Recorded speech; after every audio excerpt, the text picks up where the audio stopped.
kakak saya itu segala itu seperti tong kene akhirat di alam dunia ngahujat putra jeung putrina ka orang teu akibatna naon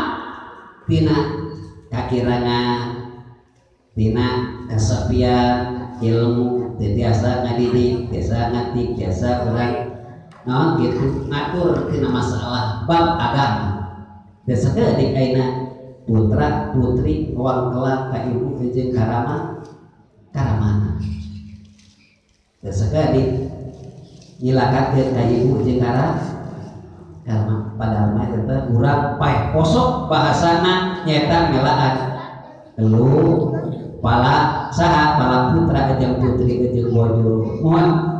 tapi naha geuning kadang-kadang ajadikeun musuh anu cager sakimantan cinta mah cinta ngangkat bae urang saking ngiring cinta na eta bakal urang salawasna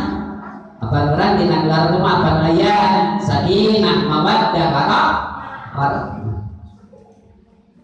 Ini bahasa cinta kadang-kadang diganti nanti dengan cinta kermoda kenemanya segitu cinta bohong berbahasa ganti kayak naon kayaknya naon sababnya surah lagu putra atau putri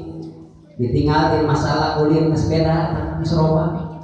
anu tadi nambang cinta teh bahasa teh lain gedenya kalinya teh eta teh kermelan saya ibu contohna ibu osok eta osok suntangan ka acara oke osok ta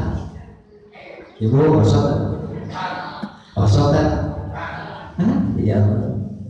si sebagian keterangan eta teh ibu tong jauh-jauh lamun urang hayang nyium hajar aswad teu jauh-jauh tinggal taar acara oke keun hideung-hideung oge osok dicium ta begitu komo ke satu rumah jawab bau osok tarau ya ibadah itu teh ibu daripada anu jauh deukeut cek sebagian nyaeta contohna punten eta lamun urang contohna ngeupan ka bojo eta cek sebagian kata guru-guru nyaeta dosa kalau bahasa urangnya ka bojo ngeupan bahasa lah ya masuk di kesempatan buru-buru naon dosa na anu lalu ya Allah